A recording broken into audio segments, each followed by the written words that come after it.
Right, so we will move on to our next question number 13. So again, this is a theory question, but you should not get like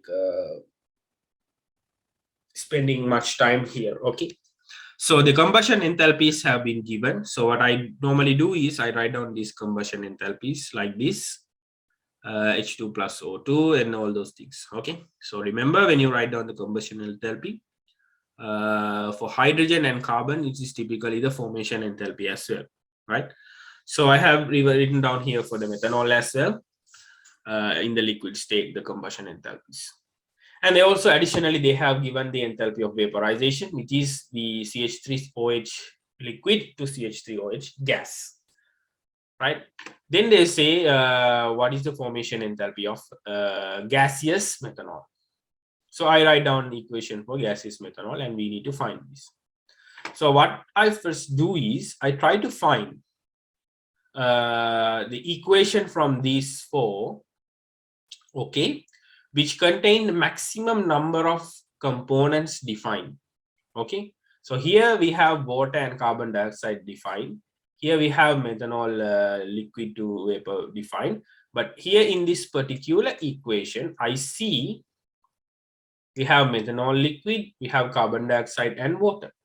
So I take this equation as my primary equation for our calculation.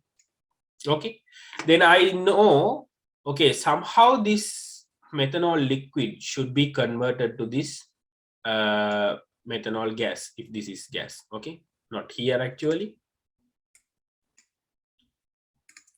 This methanol liquid should be converted to methanol gas. So I need to combine somehow these two in a single arrow, adding a plus 37. So what I do here is I write down this methanol formation enthalpy in the reverse order. That is this. Okay. So when I write down like that, I see here I have a nice combination where this is the combustion, this is the formation in the reverse order, and here there is this vaporization, and here I see then the formation of carbon dioxide and water in this particular site, right? However, you see here hydrogen plus half O2 will give one water molecule, but here in our equation there are two water molecules, so I need to multiply this minus 286 by 2. Okay, so this is in the calculation step. However, you need to understand there is one more step. So when I add these species, I see here that oxygen is not balanced. So in this particular reaction, I add oxygen to the both sides because I need to balance the oxygen as well, right? Then when you balance, then you need to just apply the Hess's law and you will get a direct answer. Okay, so I'm telling this again. First point is try to find the equation with the maximum number of compounds and then components, and then try to understand and connect this vaporization of methanol like this. So when you connect this, the next step would be writing the formation enthalpy in the reverse order. And then finally, you need to balance the oxygen in both sides in this particular equation, because in this particular equation, you cannot have one value, oxygen value for this side and one oxygen value for this side. So it is wrong.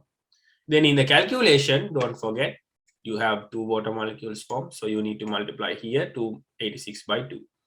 And then you need to apply the Hess's law.